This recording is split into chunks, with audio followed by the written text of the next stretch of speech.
2023 was quite successful on the exploration front. We started off with a very successful channel sampling program at our Tango project in Ontario, Canada. We channel sampled the entire island pegmatite showing about 20 metres across the island. Came back with very high grade results across that 20 metres, averaging somewhere around 2 to 2.8% Li2O. Very, very encouraging. Now that warrants a follow-up drilling campaign, which we look forward to planning for calendar year 2024. Additionally, and I suppose more topically right now, was our channel sampling and soil sampling program at Gorge, our main and our key project. Those were extremely encouraging.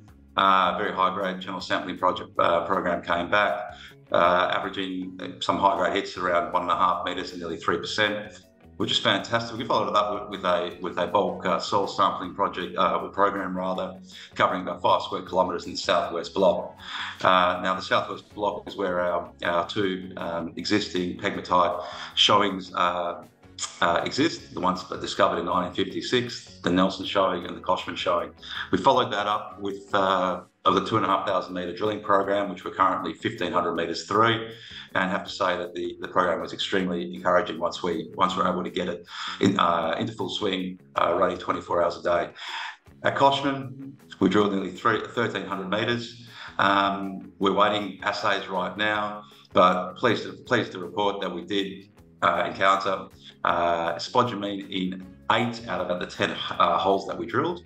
And in fact, the last hole, which is a 253 metre hole, we did encounter 3 intersections across there, 1 metre, a 6 metre, and most interestingly, nearly an 18 metre intercept. We've estimated those somewhere between 3 and 20%, just to give some listeners and viewers an understanding of what 20% spodumene might look like. That could be somewhere around 1% Li2O, maybe up to sort of 1.2%, depending on where the assays come back. So around the numbers where you want to be, very, very encouraging, especially as it's the last hole and the deepest hole, and with multiple intercepts across. So it certainly gives us some fantastic and very, very interesting follow-up target for the next calendar year. So we look forward to receiving those assays over the course of the next 3 to 6 weeks. I have to say that across those 2 programs, we pretty much had our hands full, and we're really looking forward to sort of following those up once we're able to get all this development perspective. Constantly looking for new opportunities, as we've sort of said from IPO back in 2021, and some of those are starting to look very, very interesting. Same sort of space. So, that we think might potentially be value accretive for our shareholders that are invested in us for a particular reason, which is future-facing metals, lithium, in very safe jurisdictions. Ontario is a fantastic place to operate. It's been a mining jurisdiction for a good 150 years, very well established. With a wide variety of minerals mined over the course, as I say, of the last century and a bit.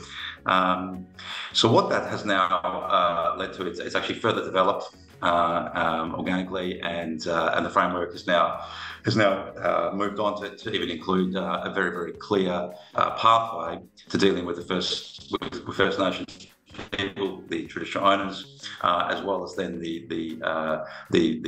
ministry, and then a very, very clear, I suppose, roadmap for juniors, mid-cap companies, and miners as well to be able to operate. It takes a little bit of time, a little bit of groundwork to get it done. But once these things are put into place, very, very, very simple system, very, very easy to operate. It's not particularly onerous in terms of cost. There's no massive roadblocks that pop up. And generally, what we're finding, and I think many other Australian companies have found as well, is that not just the First Nations communities, but also government and all other stakeholders in that particular state are extremely commercially minded. They want to see operations. They want to essentially help juniors and explorers, if you like, become developers and miners. That's where they see great benefits for the state of Ontario, and it's actually a real pleasure to operate up there. I have to say, WA is fantastic as well, but it presents a different set of challenges. Doesn't make it difficult. It's just a different way of operating as well. So, yeah, very, very, very, very good. Not dissimilar to what we're used to here in Western Australia and I suppose Queensland and some parts of New South Wales. But one of the better places to operate as far as Canada's concerned, and from a world perspective, certainly in the top 10.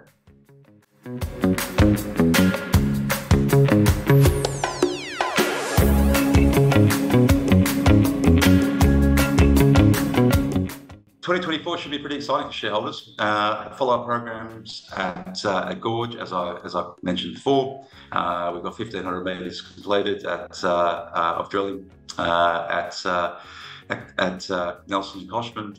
Another 1,000 metres to follow up there at Coshman, and hopefully a little bit more, depending on how the assays and our 3D modelling comes back, and that should be a particularly exciting program. As I pointed to, the last hole did hit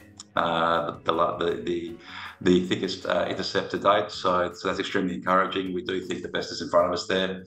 Also, some work around the Tango project, which we really haven't spoken too much about this year, besides the early stage channel sampling that we did do. So a follow-up program there is going to be extremely interesting, because that is a different type of project. It does present. Particularly, it does present an opportunity to really find perhaps a bulk style potential deposit. So we'll see how that sort of develops there. Looking quite forward to getting some more desktop work done over the Christmas period and updating shareholders in the new year. And also, additionally, a new opportunity in the lithium battery metal space in Ontario that will be value accretive for our shareholders, and potentially something in another part of the world as well, where we can get in, we can use our current resources, our current expertise to add some value while we go and do some reconnaissance work on the projects that I've just mentioned. So it should be a pretty interesting first quarter, calendar wise, and yeah, we'll see how everything plays out over the course of over the next 3 or 4 months.